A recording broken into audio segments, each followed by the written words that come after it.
নমস্কাৰ, এই মুহূৰ্তত আহি পৰিছে ৰাজ্যখনৰ বাবে খণ্ডিয়াৰ কেইবাটাও বিগ ব্ৰেকিং নিউজ। আজি 10 আগষ্ট। অসমৰ লগতে ভাৰতৰ বিভিন্ন প্ৰান্তৰ পৰা এনে ধৰণৰ খবৰসমূহ নিতৌ চাবৰ কাৰণে চেনেলটো ছাবস্ক্ৰাইব কৰি ভিডিঅ'টোত এটা লাইক কৰি দিব। এই মুহূৰ্তত জনাই আছো এটা ব্ৰেকিং নিউজ। মুখ্যমন্ত্ৰী ডক্টৰ হিমন্ত বিশ্ব শৰ্মাই ৰাষ্ট্ৰদ্ৰোহ কৰিছে। মোদীয়ে মুখ্যমন্ত্ৰীৰ বিৰুদ্ধে ব্যৱস্থা গ্ৰহণ কৰক। মুখ্যমন্ত্ৰীয়ে সাৰেন্ডাৰ কৰিব লাগে, বেলেগক মুখ্যমন্ত্ৰী পাতিব লাগে। এই মুহূৰ্তত এটা বিগ ব্ৰেকিং নিউজ। মুখ্যমন্ত্ৰী ডক্টৰ হিমন্ত বিশ্ব শৰ্মাই ৰাষ্ট্ৰদ্ৰোহ কৰিছে। কোনে মন্তব্য কৰিছে এই মুহূৰ্তত জনোৱাৰ চেষ্টা কৰিছো। মোদীয়ে মুখ্যমন্ত্ৰীৰ বিৰুদ্ধে ব্যৱস্থা গ্ৰহণ কৰক। মুখ্যমন্ত্ৰীয়ে সাৰেন্ডাৰ কৰিব লাগে, বেলেগক মুখ্যমন্ত্ৰী পাতিব লাগে। বিদেশীক যদি মুখ্যমন্ত্ৰীয়ে মাটি দিছে, টকা দিছে, হিমন্ত বিশ্ব শৰ্মাই নিজকে অকৰ্মণ্য বুলি স্বীকাৰ কৰক। উচ্ছেদক লৈ মুখ্যমন্ত্ৰীৰ বিৰুদ্ধে সৰব হৈ পৰিছে এইদৰে লুৰিণজ্যোতি গগৈ। খণ্ডিয়াৰ আন এটা ডাঙৰ খবৰ, ৰাহুল গান্ধীৰ ভোট চুৰিৰ অভিযোগৰ প্ৰমাণ পোৱা গ'ল নেকি?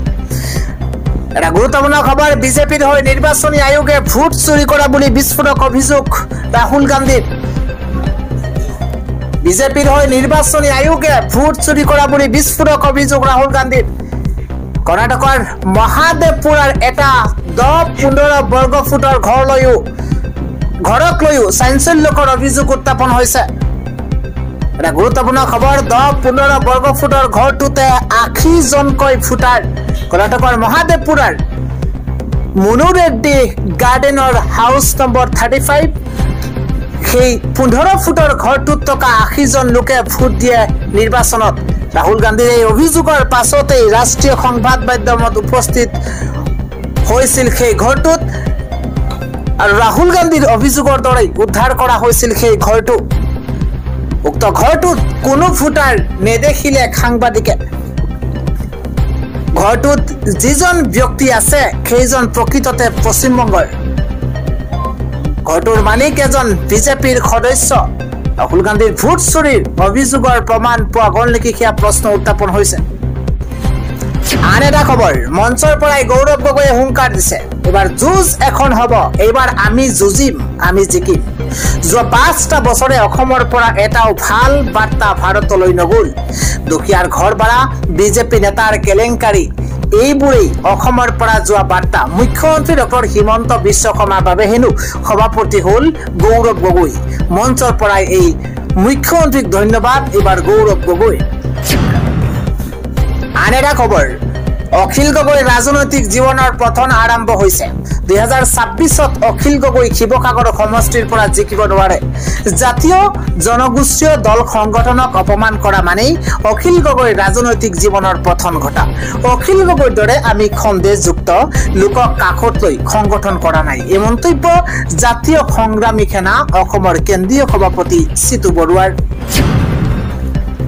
আন এটা ডাঙৰ খবৰ হৈছে, এইবাৰ UPPL আৰু BPF একত্ৰিত হোৱাত আমাৰ আপত্তি নাই। আমি সেই কথা লিখিতভাৱে জনাইছো, কিন্তু UPPLে এই পৰ্যন্ত লিখিতভাৱে একো জনোৱা নাই। UPPL দলে ত্যাগ কৰিব পাৰিব লাগিব। UPPL দলে ত্যাগ কৰিব পাৰিব লাগিব। তেওঁলোকে চৰকাৰ এৰিব পাৰিব লাগিব। মিত্ৰতাক লৈ পুনৰ মুখ খুলিছে BPF প্ৰধান হাগ্ৰামা মহিলাৰীয়ে। আন এটা খবৰ হৈছে, ভোট চুৰিৰ প্ৰসংগত এইবাৰ গৌৰৱ গগৈৰ বিস্ফোৰণ।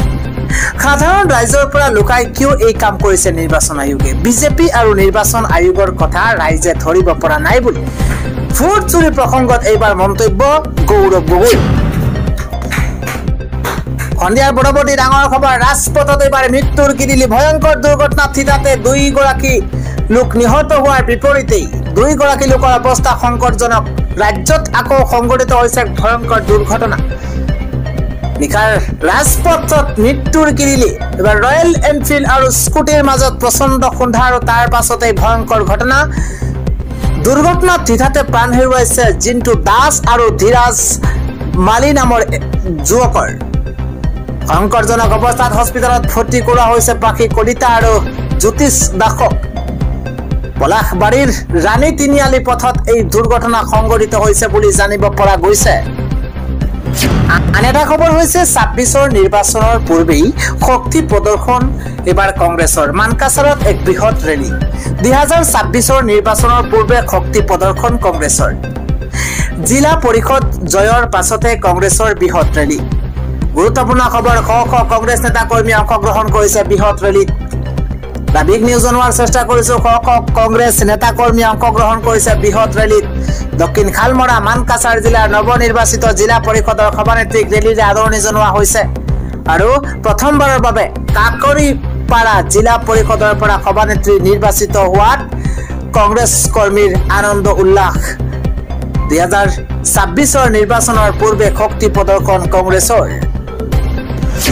পৰৱৰ্তী খবৰ হৈছে সন্দেহজনক লোক সাৱধান হোক নিৰ্বাচনৰ পাছতেই বিটিআৰত হ'ব বৃহৎ উচিত এটা গুৰুত্বপূৰ্ণ খবৰ বিটিআৰত থকা সন্দেহজনক লোক সাৱধান হোক কিন্তু নিৰ্বাচনৰ পাছতেই বিটিআৰৰ পৰা সন্দেহযুক্ত পমুৱা লোকক খেদিব বিজেপি চৰকাৰে নিৰ্বাচনৰ পাছতেই বিটিআৰৰ পৰা সন্দেহযুক্ত পমুৱা লোকক বিজেপি চৰকাৰে খেদিব নিৰ্বাচনৰ পাছতেই বিটিআৰত হ'ব সৰ্ববৃহৎ উচ্ছেদ অভিযান ভিজিআৰ ভূমি দখল কৰি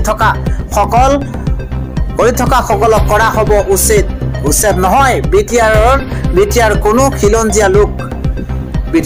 খিলঞ্জীয়া লোক উচ্ছেদ নহয় যিসকলে আমাক আগ্ৰাসন কৰিছে সেই সকলক উচ্ছেদ কৰা হ'ব আমাৰ ভেটি মাটি সংস্কৃতি আঘাত কৰা সকলক উচ্ছেদ কৰা হ'ব বিটিআৰৰ পৰা বিটিআৰ নিৰ্বাচনী সভাৰ পৰা এই হুংকাৰ বিজেপিৰ ৰাজ্যিক সভাপতি দিলীপ শইকীয়াৰ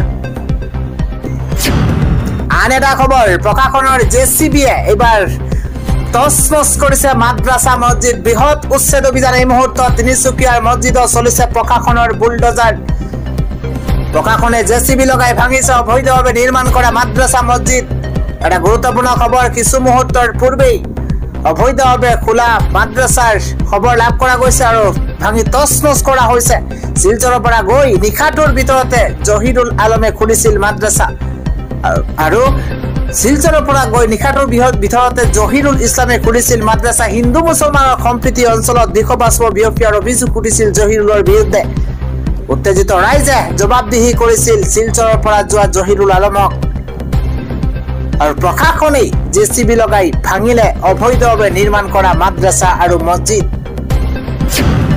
আন এটা খবৰ ধৰ্মৰ ভিত্তিত বিদেশী চিনাক্তকৰণ নহব এই হুংকাৰ দিছে লুৰিণজ্যোতি গগৈয়ে ধৰ্মৰ ভিত্তিত বিদেশী চিনাক্তকৰণ কৰা নহব ধৰ্মৰ ভিত্তিত বিদেশী চিনাক্তকৰণ কৰা নহব মিয়া মুছলমানক বাৰে বাৰে টানি নানিব যদি বিদেশী উচ্ছেদ কৰক বিদেশীৰ কোনো ধৰ্ম নাই জাত পাত নাই উচ্ছেদক আমি কেতিয়াও বিৰোধ কৰা নাই লুৰিণজ্যোতি গগৈয়ে কয় বনাঞ্চল পিজিআৰ ভূমিত অবৈধ বেদখলকাৰীক উচ্ছেদ কৰক ৰাজ্য চলি থকা উচ্ছেদক লৈ এজেপিৰ সভাপতি লুৰিণজ্যোতি গগৈয়ে ডাঙৰ মন্তব্য কৰা পৰিলক্ষিত হৈছে ৰাজ্য চলি থকা উচ্ছেদক লৈ এজেপিৰ সভাপতি লুৰিণজ্যোতি গগৈয়ে ডাঙৰ মন্তব্য কৰিছে